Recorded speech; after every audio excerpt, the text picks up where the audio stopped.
Bonjour à tous, aujourd'hui on parle de l'évaluation professionnelle, autrement appelée entretien professionnel ou encore il y a quelque temps la notation.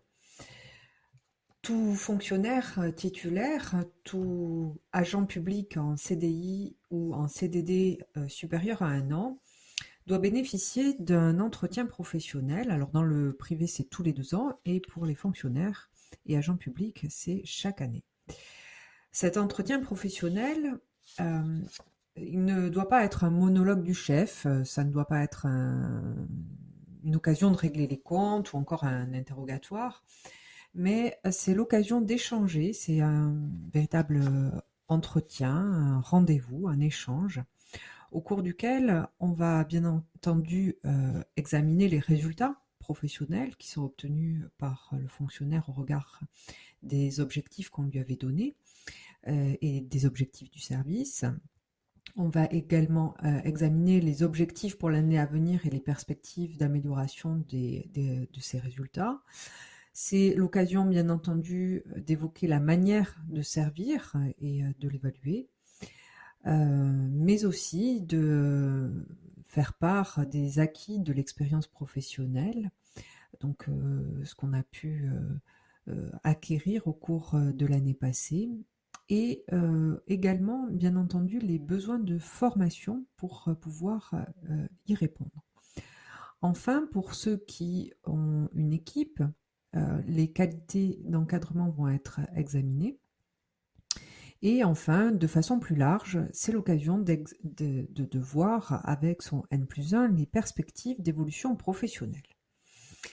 Alors justement, c'est bien le N+1 qui va mener cet entretien professionnel, car la jurisprudence a dit et même répété que si le N+1 ne pouvait pas assumer cet entretien professionnel, il ne peut pas, absolument pas, déléguer ce pouvoir. Et si c'est quelqu'un d'autre que le supérieur hiérarchique qui mène cet entretien professionnel, eh bien, cette évaluation, cet entretien sera invalidé et susceptible d'être invalidé. Ce supérieur hiérarchique direct, c'est le supérieur fonctionnel. C'est celui qui va organiser le travail de l'agent, qui lui donne des instructions, qui contrôle son activité, qui, le cas échéant, lui donne des actes, des actions à faire ou les retire. Concrètement, on l'identifie comment? On l'identifie via la fiche de poste ou encore l'organigramme. Et quand il n'y a pas de N+1, qu'il n'y a qu'un seul agent, ça arrive dans les toutes petites communes, eh bien c'est le maire lui-même qui va conduire l'entretien professionnel. Donc on le répète, si l'entretien est tenu par une autre personne que le supérieur hiérarchique direct, la procédure d'évaluation est irrégulière. Cette évaluation professionnelle, elle doit faire l'objet d'une préparation. Elle doit être préparée parce que c'est un moment important et donc on ne peut pas vous dire le matin pour l'après-midi, tiens, viens dans mon bureau, on va faire l'entretien professionnel, cocher quelques cases et puis s'en tenir là. Non, cet entretien professionnel doit être fixé en fonction de la date de la commission administrative paritaire, puisque c'est cette évaluation qui va permettre de fixer les avancements. Donc il n'y a pas de date véritablement fixée. En revanche, il y a une période au cours de laquelle il y a une période incompressible de préparation. Donc on doit informer au moins 8 jours à l'avance l'agent de ce que son entretien professionnel se tiendra. Souvent, on me demande si on peut être accompagné d'un représentant du personnel. La réponse est non. L'agent ne peut pas être accompagné d'un collègue ou d'un représentant du personnel, même quand ça se passe mal, tout simplement parce qu'on considère que l'entretien professionnel doit être un échange bilatéral entre deux personnes, donc entre le supérieur hiérarchique direct et l'agent. De son côté, bien évidemment, le supérieur hiérarchique ne peut pas être accompagné lui non plus. Vous pouvez toujours refuser de participer à un entretien professionnel et dans ce cas, l'administration doit vous informer des conséquences d'un tel refus et consigner ce refus dans le compte-rendu. Et pour le cas où l'agent persisterait dans son refus, eh bien une sanction disciplinaire pourrait être prononcée parce qu'on considérerait qu'il y a un manquement à l'obligation d'obéissance hiérarchique. Donc, sauf danger imminent parce que vous êtes face à un terrible prédateur, eh bien, vous devez vous rendre à cet entretien professionnel.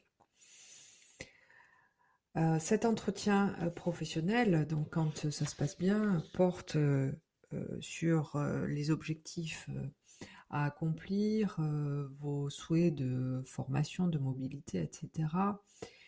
On l'a dit, il y a tout un tas de critères d'appréciation de votre valeur professionnelle et avec les lignes directrices de gestion, on a désormais d'autres critères que ceux du concours pour tenter de faire valoir ses compétences. Donc n'hésitez pas à démontrer votre valeur professionnelle à l'occasion de l'évaluation, à l'occasion de l'entretien professionnel. Le cas échéant, si vous ne connaissez pas encore bien votre N+1 qui vient d'arriver par exemple dans l'année ou que vous-même vous venez d'arriver dans le service, n'hésitez pas par exemple à amener un CV ou un état de vos services de manière à vous présenter. C'est l'occasion de faire plus ample connaissance. Vous pouvez également prendre la grille de lecture de votre entretien professionnel et puis préparer point par point les différents éléments qui seront abordés. Le cas échéant, en anticipant de façon factuelle les remarques qui pourraient vous être faites. Donc n'hésitez pas à prendre des éléments chiffrés, à les noter, à prendre vos notes avec vous au cours de l'entretien. Voilà, c'est l'occasion de mettre à plat tout un tas d'éléments dont votre supérieur hiérarchique n'aurait pas connaissance ou peut-être n'aurait pas suffisamment compris l'importance. Il y a en revanche des choses qui ne peuvent pas être prises en compte ou notées, en tout cas dans le compte-rendu d'entretien. Par exemple, les absences pour cause de maladie, on ne peut pas faire mention d'une absence pour maladie. Et celle-ci ne doit pas être prise en compte pour apprécier la valeur professionnelle. De la même manière, un agent qui bénéficie pour raison médicale d'un aménagement de poste ne doit pas être, cela ne peut pas être pris en compte. Et enfin, si on a des reproches à vous faire, ces reproches doivent être faits de façon étayée, de façon argumentée. Et une appréciation qui serait négative ne peut pas être formulée de façon trop générale. Et ça, ce sont les juges qui nous le disent. Enfin, si vous êtes à temps partiel ou que vous avez une décharge d'activité, par exemple pour raison syndicale, là encore, ces éléments ne peuvent pas être pris en compte, ni même notés, bien entendu, dans le compte-rendu d'évaluation. L'entretien se passe, le compte-rendu doit être établi et signé par le supérieur hiérarchique. Et puis de votre côté, vous devez signer votre évaluation. Vous devez la signer non pas pour dire que vous êtes d'accord avec cette évaluation, mais pour dire que vous en avez pris connaissance. Et si vous refusez de signer, à ce moment-là, l'administration doit le mentionner dans le compte-rendu et notifier cette remise qui est donc réputée à ce moment-là effectuée à la date du refus. Ce compte-rendu est ensuite visé par l'autorité territoriale, c'est-à-dire le maire ou le président de la communauté de communes ou de l'établissement public de coopération intercommunale. le PCI, et il est ensuite versé au dossier individuel et bien entendu communiqué à l'agent.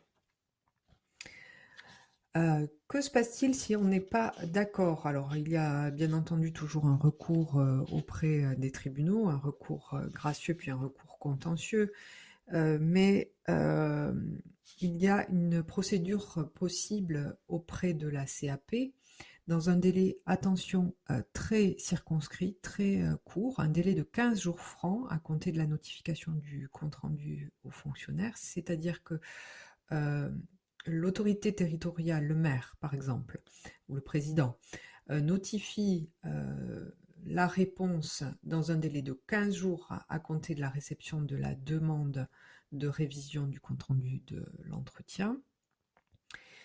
Et ensuite, une fois que la réponse de l'autorité territoriale est donnée, vous disposez d'un délai d'1 mois, si vous n'avez pas obtenu satisfaction, pour demander à la CAP de proposer elle-même à l'autorité territoriale de réviser le compte-rendu de l'entretien.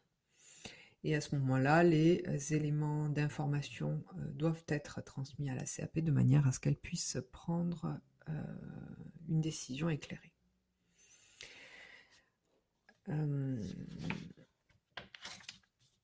Vous avez là les principales lignes qui concernent la révision et les recours concernant cet entretien d'évaluation. Dans d'autres situations pour lesquelles nous avons été sollicités, certains agents n'avaient pas d'entretien, ni même, bien entendu, de compte-rendu d'évaluation. À ce moment-là, on peut engager une négociation avec l'autorité territoriale pour régler la situation de façon amiable. Parce que c'est une situation délicate dans la mesure où les tableaux d'avancement pourraient être considérés comme ayant été établis sans prendre en compte la valeur professionnelle de l'agent qui n'a pas été évalué, et donc potentiellement peuvent être, et qui pourraient donc potentiellement être annulés. Cette question de l'évaluation professionnelle pourrait faire l'objet de nombreux échanges. N'hésitez pas à nous solliciter si vous avez des questions particulières, et je vous souhaite une belle journée.